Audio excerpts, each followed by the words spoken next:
যিনি জগতের পিতা তার কাছে সমর্পণ করা যায়। তাই বলেন ভগবান ও পিতা রাত্রি শারদ ফুল্ল মল্লিকা, শরৎকালে ফুটেছিলেন ফুল্ল মল্লিকা মালতী জ্যোতি। তাই সেই দিনের কথাকে অনুসরণ করে আজ ভাগবত ভাবে ভগবান শ্রীকৃষ্ণের এই কথাকে নিয়ে ছন্দ রয়েছে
এবার এখানে তো আমাদের কৃষ্ণলীলা শোনালাম।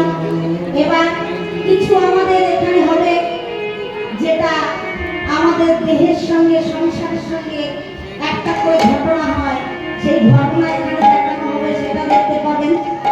তার জন্য আমাদের তো বেশি সময় নেই, ধীরে ধীরে আপনাদের কাছ থেকে আমরা চলে যাওয়ার জন্য একটু রাস্তা তাই আজ মদন মোহন মদনে বেঁধেছে, ফুল্ল মল্লিকা মালতী জ্যোতি ফুটেছে, একসঙ্গে 6টি ঋতু পুষ্পিত হচ্ছে একসঙ্গে। তাই ভগবান শ্রীকৃষ্ণ মদন মোহন আমার মদনে মেতে উঠেছে। কেমন করে? ব্রহ্মার কাছে একটি রাত্রি নিয়েছিলেন, সেটা হচ্ছে ব্রহ্মরাত্রি। কেন? গোপীদের মনোবাসনা পূর্ণ করার জন্য একটি রাত্রি নিয়েছেন, সেটা দিব্যরাত্রি বলা হয়। তাই সেই রাত্রিটাকে অনুসরণ করে ভগবান শ্রীকৃষ্ণ মদন মোহন মদনে মেতে উঠেছেন। কেমন করে?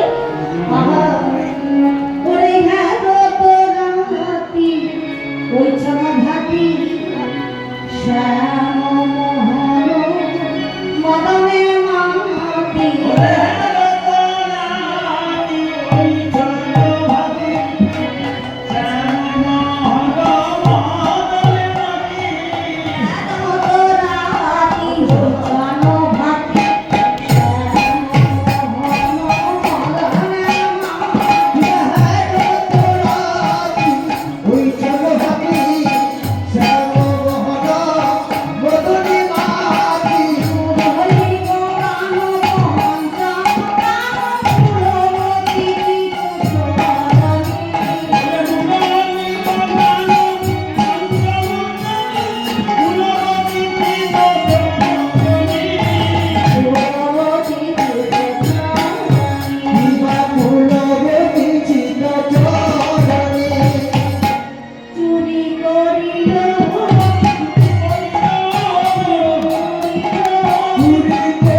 তার বাইরে গেলে পঞ্চম টান বলা হয়। সেই পঞ্চম টানকে যদি আমরা গুরুর জ্ঞান হিসাবে দেখি, গুরুর কাছে দীক্ষা নিলে এটাকে কি বলা হয়? একটা পঞ্চম টান হচ্ছে বীজ মন্ত্র। বৃন্দাবনের বীজ মন্ত্র হচ্ছে এই বীজ মন্ত্র দিয়ে আজকে ভগবান শ্রীকৃষ্ণ ভক্তদের ডাকছে। কেমন ভাবে? ওরে শোনো তো গোপী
ভগবান শ্রীকৃষ্ণকে পেয়েছিল।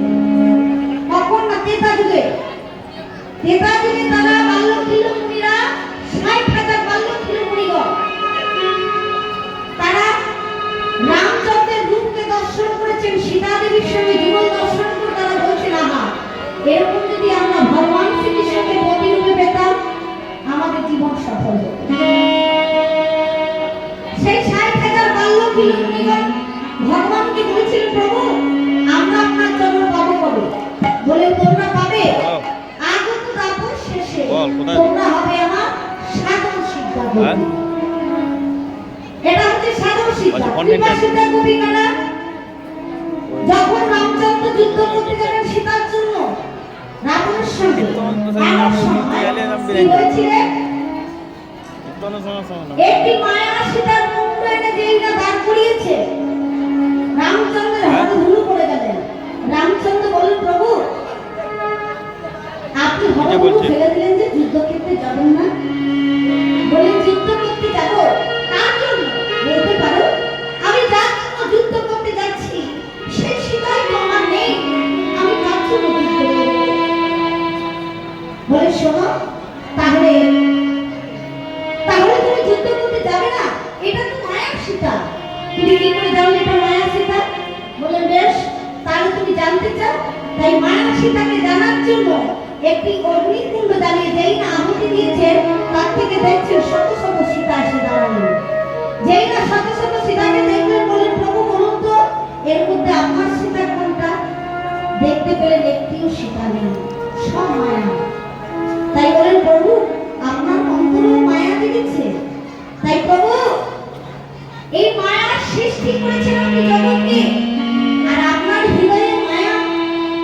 ভগবান রামচন্দ্র হরধনু বলছেন, বেশ, তাহলে এবার আমি যুদ্ধে যেতে পারি। তাই ওই ১০০ সীতা তারা বললেন, আহুত দাপর যুগে তোমরা হবে গোপী। তাই ভগবান শ্রীকৃষ্ণ 16,800 গোপী নিয়ে রাস নৃত্যে মত্ত হয়ে গেছে। তাই কেমন হবে গোপীদের মনোবাসনা পূর্ণ করছে? 16,800 গোপী নিয়ে তিনি রাস করছেন কিভাবে? আরে কাঞ্চন মণিগণ জনমের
গোবিন্দ তাল দিচ্ছে।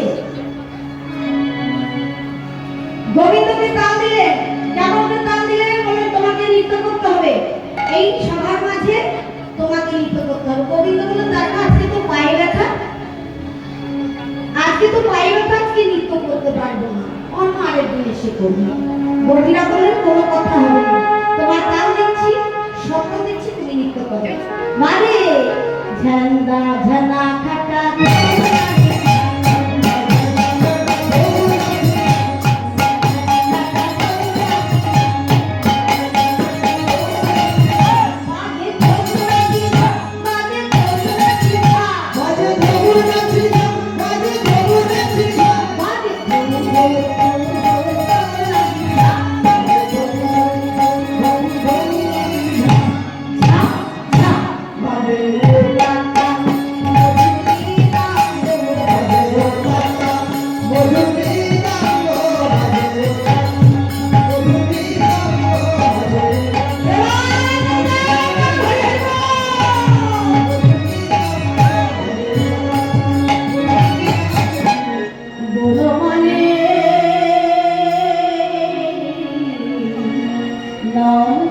Hare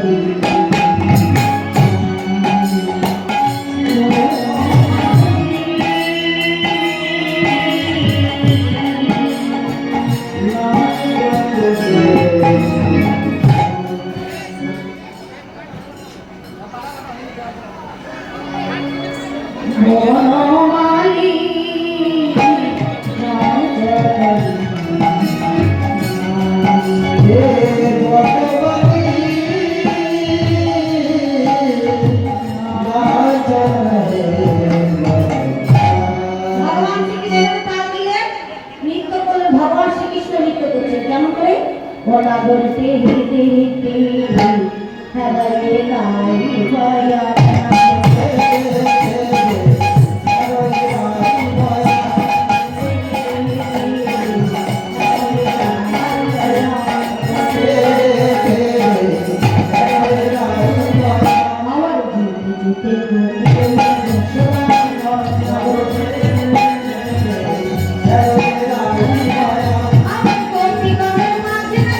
বাসুয়া নাচে রে তাবিনি তাবিনি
হরি